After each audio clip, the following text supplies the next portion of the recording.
여러분 안녕하세요, 롱장입니다. 밖에서 인사드리는 것 같지만 사무실 아닙니다. 지금 사무실 안에 텐트가 있는데 직원 한 분이 이런 걸 좋아하세요. 이분 지금 목표가 디펜더란 차가 있거든요. 그거 투도어짜리 위에 이런 텐트 올려가지고 캠핑하고 다니시는 게 목표세요. 이렇게 여행 다니는 걸 되게 좋아하시고 돌아다니는 걸 되게 좋아하시거든요. 그래서 지방 쪽 부동산을 이제 많이 이렇게 알아봐주고 계신데 전 누군가 뭔가 그렇게 가지고 싶은 거, 꿈이 있다는 거를 되게 좋아하고요. 많이 응원합니다. 그래서 제가 언젠가 디펜더 차량에서 영상을 찍는다면은 그분이 목표를 이뤘구나. 이렇게 생각해 주시면 좋겠습니다. 요새 이분이 얘기하신 거기도 하고 제가 예전에 미리 알려드린 거기도 하고 근데 이제 이 현상에 대해서 얘기한 지는 좀 됐는데 조금씩 더 구체화되고 있거든요. 지금 오늘 제가 말씀드리려는 거는 어떤 시중에 언론에 나오고 이런 게 아니에요. 통계 데이터가 있긴 한데 사람들이 관심 있게 보지도 않고요.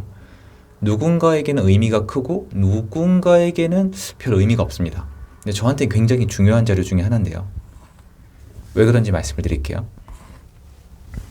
제가 이제 시장에 들어왔을 때는 부동산 시장이 얼마 안 가서 이제 꼬꾸라졌었어요. 이제 굉장히 힘든 시간이었는데 추후에 시장이 재상승하면서 서울 기준 사람들이 돌아오기 시작한 게 2013이라고 얘기하는 게 맞는 것 같아요. 사실은 12년도부터가 맞는데 그게 그런 게 아니거든요. 13년도부터 샀다라고 표현하고 싶은데 실수요자부터 사기 시작했거든요. 근데 실수요자랑 투자자랑 그리고 또 시장 분위기에 따라서 달라지는 게 뭐가 있냐면 한번 제가 예를 들어 볼게요. 여러분이 이제 집을 알아보러 나갔어요. 실제 거주할 집이에요. 신혼부부예요. 그래서 남편이 먼저 연차 내가지고 수요일날 보고 갔어요. 결정할 수 있나요? 결정 못하죠. 그럼 뭐라고 말씀드리냐면 와이프랑 리스트를 만들어 가시는 거예요. 주말에 나와서 결정을 할게요. 주말에 집 한 번 더 볼 수 있죠? 요거 이제 사장님들은 다들 약간 익숙한 단어잖아요. 무슨 말이냐면 집을 보러 나오는 건 어떨지 몰라도 주말에 보러 오는 손님이 많은 동시에 결정적으로 계약을 주말에 많이 하게 되어 있습니다. 하지만 투자하시는 분들은 그렇지만은 않아요. 투자하시는 분들은 결정의 한 단계가 줄죠.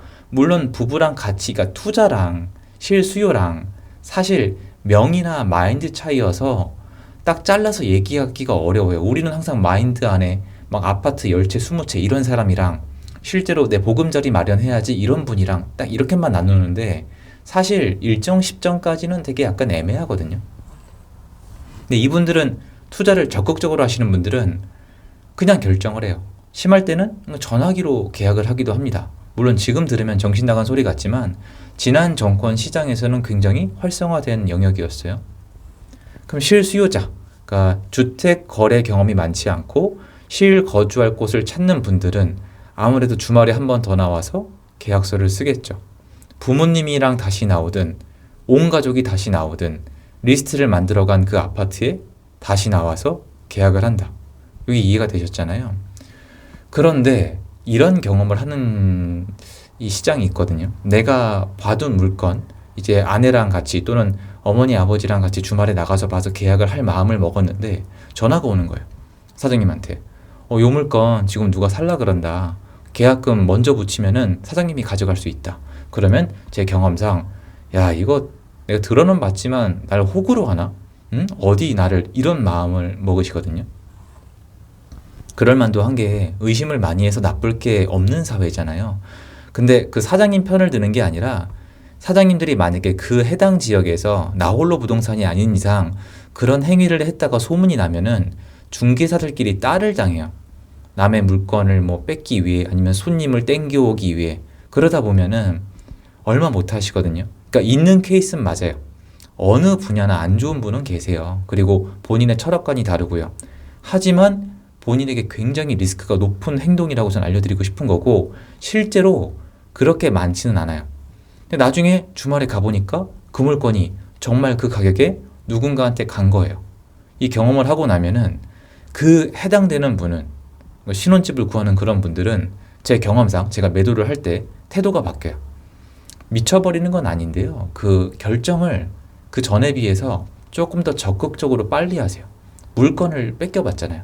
그리고 이 물건이 뺏긴 게 아니라 사실 마인드 안에 지금 시장에 이 가격에 이 집을 사도 된다는 확신이 들어버려요. 여러분도 그 경험하셨죠? 부동산은 진짜 웃긴 게 뭐냐면은 내가 살 때는 불안한데 남이 사면은 그게 시세라고 믿어요. 사실 시세가 없는 건데 그 가격이 실거래가에 찍히면은 그게 가격이라고 인정을 받는 게 부동산이거든요. 그래서 사실 뺏긴 게 아닌데 뭔가 사야 될 것 같다는 느낌이 든단 말이에요. 이게 사람이 군중 심리도 약간 있잖아요. 그래서 주말에 나가서 딴 걸 계약하거나 아니면 그 전에 더 적극적으로 계약을 하거나 이런 경험을 한 두 번 하면은 그냥 계약하시는 분들이 늘어요. 그러다가 불장이 와서 투자자까지 뛰어들면은 계약 속도가 빨라지는 거예요. 제가 이 얘기를 왜 하냐면은 6월달 데이터가 이제 나갈 거잖아요. 3월달에 4천 건 좀 넘었고 4월달에 4천 건 좀 넘었고 5월달에 5천 건 6월달은 여러분이 좀 놀라실 텐데 이 정도 거래량은 예전처럼 주말 위주의 거래만으로는 만들어내기 어렵거든요. 그래서 어차피 현장에서 캐치를 했었고 근데 그 안에 투자자가 없다. 그러니까 있는 그대로 설명을 드리는 거고 이건 주요 단지 얘기예요.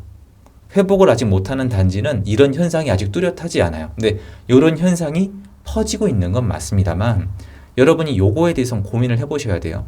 다주택자 아파트 갭투기꾼이 지금 존재 자체가 굉장히 어려워요.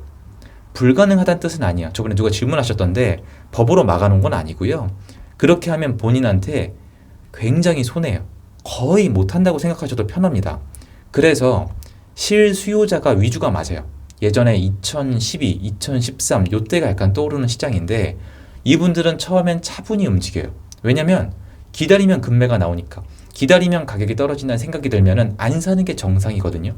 그런데 왜 주말에 거래를 하던 시장이 그 거래 날짜가 조금씩 퍼지기 시작했을까요?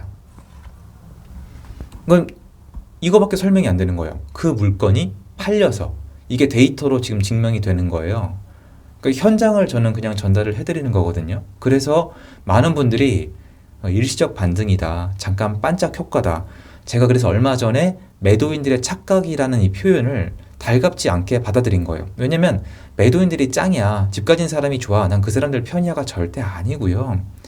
이게 착각할 게 있고 착각 안 할 게 있거든요. 근데 지금 막 그분들이 착각했다고 호가를 마구잡이로 올리고 매물을 다 걷어들이고 이런 게 아니란 말이에요. 근데 이게 두 가지가 같이 일어나고 있잖아요.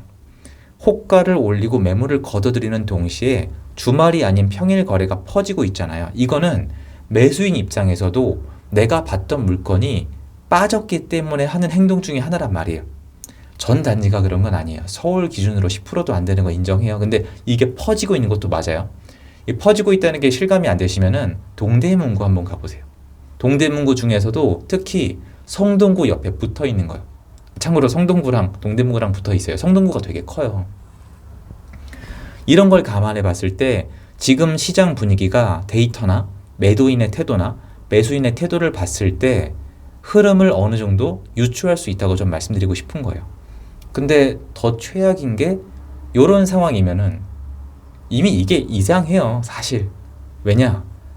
실수요자만 이렇게 거래를 하는데 시장이 이렇게 가버리니까. 그럼 이분들이 집을 왜 살까를 추적해 봤을 때 분명히 처음에는 월세나 전세도 알아보셨을 거예요. 그런데 뭔가 여건이 만만하지 않았거나 아니면 언론이 매매에 대해서 굉장히 강력하게 뭔가 시그널을 줬거나 아니면 내가 알아본 매물이 없어졌거나 아니면 주변의 사람들이 집을 사기 시작했거나 다양한 이유가 있겠죠. 아무튼 제가 느낀 건 이게 시작 단계라는 거예요. 그리고 집값이 현장에 나가보시면 상승하는 분위기가 절대 아니에요. 달라요. 상승하는 분위기랑 회복하는 분위기랑 달라요. 뭐가 다르냐면 상승할 때 집주인들의 태도랑 회복할 때 집주인들의 태도가 되게 달라요. 회복하는 집값에서는 사람들 매도인의 태도가 되게 약해요. 약간 의외시죠? 상승장에서 매도인들이 갑질을 해요. 근데 지금 시장에 매도인들이 착각한다는 표현을 쓸 정도로 매도인들이 고자세가 아니에요. 많은 단지가 여전히 팔고 싶어 하시는데 안 팔려요. 전세도 잘 안 나가요. 그러니까 되게 힘든 단지가 남아있단 말이에요. 그리고 그 위의 단지는 이 수요가 늘어나면서 매수인들이 조금 더 적극적으로 변하고 있고 이분들이 이제 이런 현상이 일어나기 시작을 할 거예요. 집을 알아봤는데 매물이 날라갔다. 호가가 올라갔다. 올라간 호가인 사기 싫다. 그러니까 옆에 좀 더 저렴한 단지를 사겠다. 이게 옛날이랑 똑같아요. 제가 막 소설 쓰는 게 아니라 옛날에 시장에 제가 오래 있었잖아요. 플레이하면서. 이게 부동산은 크게 변한 게 없어요. 그러니까 시멘트 덩어리고 사람들이 만들어가는 거거든요. 은행이랑 정부랑. 이렇게 흘러가요. 제가 이제 이해가 되시지 않으세요? 일정 기간 동안 일정 강도 이상으로 일정 그 지식을 가진 사람들이 계속 봐서 만들어내는 데이터가 중요하다고 말씀드린 게 이런 변화는 감지가 되게 어려워요. 아직 미약해요. 하지만 일어나고 있어요. 그 데이터로도 나오실 거예요. 7월 되면은. 그거를 좀 전달해 드리고 싶었고 예전에 전 이걸 알게 됐는데 오래 걸렸어요. 누가 안 가르쳐 주니까. 여러분들이 그냥 편하게 알아가시라고. 그리고 어차피 오늘 제가 말씀드린 내용은 한 달, 두 달 지나면은 여러분들이 실감을 하던 어차피 아직은 체감이 안 되시잖아요. 기사에 나오던 데이터가 나오던 분위기가 바뀌던 할 겁니다. 그래서 좀 기다려 봐 주시고 오늘 제가 말씀드린 내용을 추후에 다시 한번 평가해 주시면 감사하겠고요. 이런 현상이 있는 단지들은 댓글을 달아주시면 더욱더 감사하겠습니다. 저도 참고하려고 합니다. 영상 여기까지고요. 도움되었으면 좋겠습니다. 감사합니다. 좋은 하루 되세요. 건강 챙기시고요.